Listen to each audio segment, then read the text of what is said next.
ஒரு கப்பு அவலை எடுத்து நல்லா தண்ணி ஊற்றி 2 தடவை அலசி அதை அப்படியே அமுக்கி வச்சிட்டோம் ஊறுறதுக்காக. மூடி வச்சிட்டோம். கொஞ்சம் போல் நெய் எடுத்து அதில் இந்த ஊறின அவலை ஒரு 10 நிமிஷம் கழித்து லேசாக வதக்கி விட்டுக்கிறோம். அந்த நெய்யில் வதங்கட்டும். ஒரு 2-3 நிமிஷம் வதக்குனா போதும்.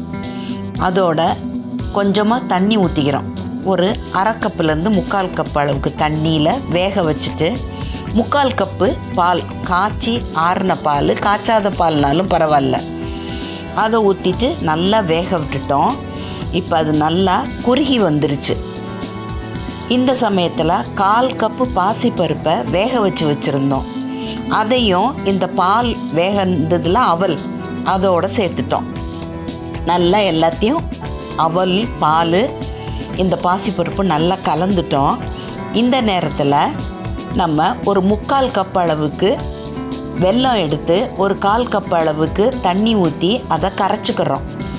பாகுபதம் வேண்டாம், தூசிலாம் இல்லாமல் இருக்கிறதுக்காக வடிகட்டி கரைஞ்ச வெல்லத்தை அவலோடு சேர்த்துட்டோம்.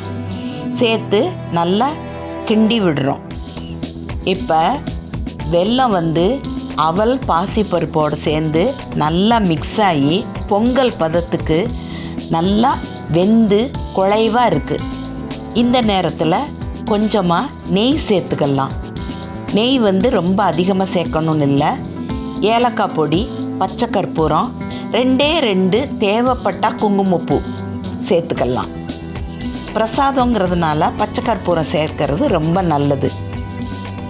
கொஞ்சம் போல் ஒரு பேனில் நெய் சேர்த்துட்டு ஒடிச்சு வச்சுருக்கிற முந்திரி பருப்பை நல்லா வறுத்துட்டு அதையும் இந்த அவல் பொங்கலோடு சேர்த்துட்டோம்.